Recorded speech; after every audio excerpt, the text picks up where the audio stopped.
Hello everyone! How are you today? I'm back for another lesson. Before we start, I would like to greet everyone a good morning, good afternoon, or good evening. Whatever time you're watching this, I hope that you are having a good day. Today, I will be teaching you how to present a coherent, comprehensive report on differing viewpoints on an issue. Please listen carefully so that we will learn together. The world today is facing very difficult challenges that all of us are affected, especially this COVID-19 pandemic. And many people around the world have a lot of opinions about this. You, children, also have your own, and that is what we are going to talk about today. Come on, let us dig deeper into our lesson as we define the following words. First, what is a viewpoint? Viewpoint is the way a person sees things, understands issues, or comprehends ideas from his or her own point of view and perspective. Differing viewpoints also means opposing viewpoints, and issues can be viewed in different perspectives because we humans have our own opinions regarding a lot of things. The positions of people regarding an issue may be affected by the evidences found, research facts, their philosophy, or even their life experiences. Meanwhile, a report is a short, sharp, concise document which is written for a particular purpose and audience. It generally sets out and analyzes a situation or problem. It is a factual paper that needs to be clear and well structured. Presenting a report on differing issues might be a bit challenging, but if you are familiar with the proper flow of a report, it is going to be a lot easier. And this time, I will be showing you the structure of a report. How does it look like? Let us see. Right now, perhaps many of you are thinking how hard it is to make a report. But making a report is not that difficult because today I will teach you the easiest way on how to make a report. The first one is see to it that your report has a title. That's the first part, the title. The second one is your introduction. The third one is the body of your report. The fourth part is your conclusion. And the last part of your report will be your references. Now, let us explain them one by one. In your title, see to it that you put your name, your grade and section, the title of your report, and your purpose. Now, where can we get the title of your report? Of course, we can get that on the topic that I will give you. The topic can be a popular issue that is happening in the country or in the world. In your introduction, you will write there the definition of content words or the important words that are used in your paper. The purpose of introduction is for the readers to discover or to know the background of the issue or what it is going to be about. Meanwhile, in your body, this is where you are going to write the different viewpoints based on your interview or research. In your viewpoints, you can write there the opposing opinions from the different sources. And then, you will support your claim with your evidences. The fourth part of your report is your conclusion or your generalization about the issue. And of course, more importantly, this is where you also write the solutions on the presented issue or topic. Conclusions and solutions go together. They are very essential in making a report. And the last part of your report shall contain the references or the sources of information where you got your explanations, your viewpoints, your introductions, and your evidences. So it is important to write your sources of information. And it is also important that your sources of information are reliable, meaning they can be relied upon or they can be trusted.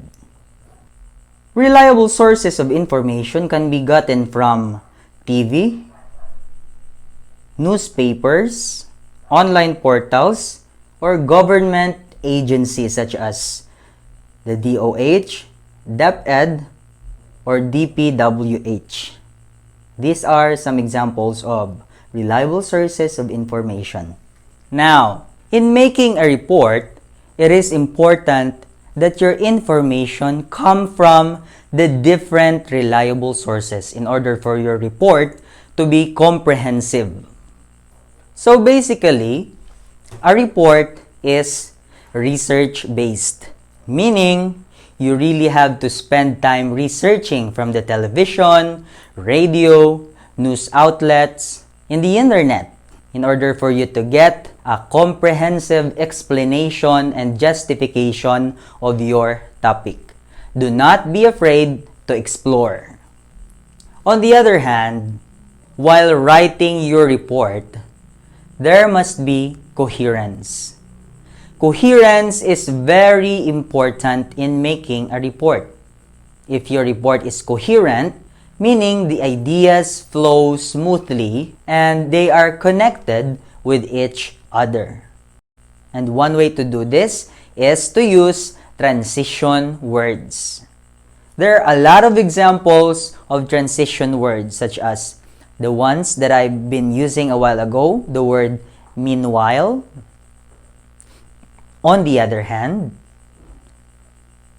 the phrase, for example, the word however are just few of the many examples of transition words.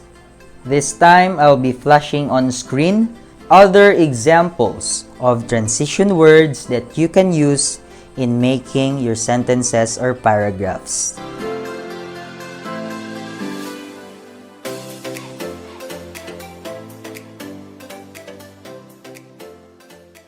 I hope that I've made myself clear because this time we will have an activity. I have here a particular issue presented on screen. The scientific benefits of physical distancing during pandemic. So this is our topic.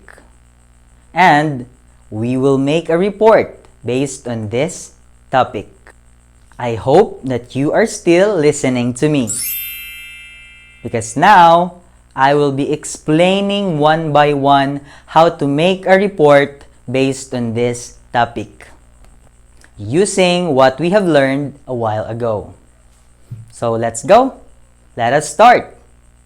Once again, our issue is focused on the scientific benefits of physical distancing during pandemic. So, based on the structure that I have told you a while ago, you will write first your name, grade and section, the title, and the purpose. You can start writing your purpose using this word here. To discuss or to explain the scientific benefits of physical distancing during pandemic. Let us now proceed to the second part, your introduction. Now, it is important to point out that your introduction must be short and concise. It doesn't have to be that long. So just a brief description of your topic, which is the scientific benefits of physical distancing, and you define some words such as physical distancing, pandemic. So those important words need to be defined in writing your introduction. Let us proceed to the third part of our report. Our body. Body is one of the most important parts in writing your report because this is where the different viewpoints must be presented. Now, you can start by writing according to DOH. That's one idea. Or according to WHO or World Health Organization, physical distancing is very important in this time of pandemic because it is one way to prevent us from getting sick. Physical distancing plays a very significant role in controlling the spread of this dangerous virus. Now, in writing your viewpoint number 2, you can use the transition moreover to explain more similar explanations about the importance of physical distancing. You can say there, moreover, physical distancing does not only protect the person, but also it protects the people around you. Next, in writing your viewpoint number 3, you can start your sentence using the transition however. Now, however is used when you have a different opinion or in contrary with your opinion number 1 or number 2. I will give you an idea. For example, however, physical distancing is useless if people will not wear their mask or face shield because face masks and face shields also help us protect our immune system and also the people around us. Now, in supporting your viewpoints with evidences, you can use existing researches about the issue. For example, based on the research conducted by UP, and then you expound your answers. Now, here is the good news. There are a lot of explanations that can be found in Google. As long as you have an internet connection, you can research your topic from different sources. The part 4 is focused on your conclusion and solution. You can write there, in general or overall.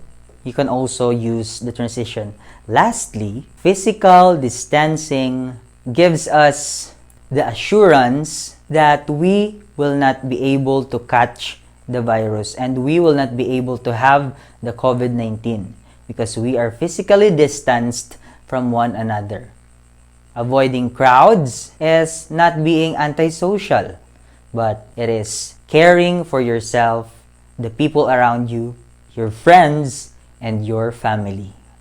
In order for your report to have an impact in the end, you can offer also a solution.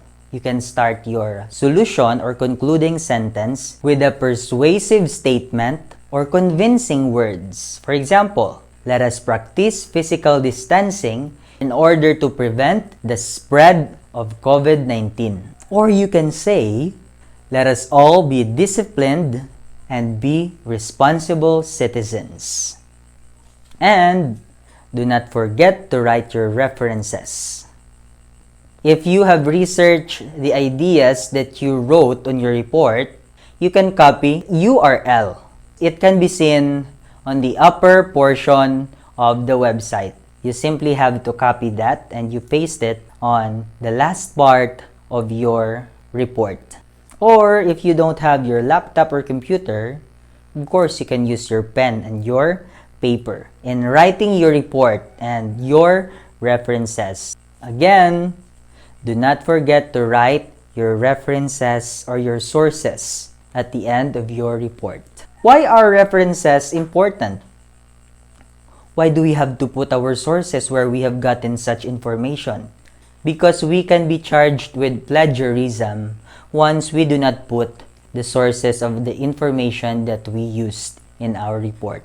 And also, it is one way of giving credits to the primary sources of the information that we got. And it's paying respect to the original author.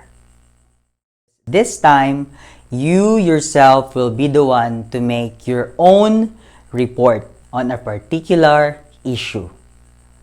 Now, I will be presenting the issue on screen. Your topic is about no online games for children.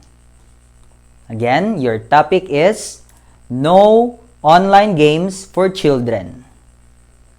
Do not forget the basic parts of your report. It must have a title, an introduction, body, conclusion and solution, and the last is your references.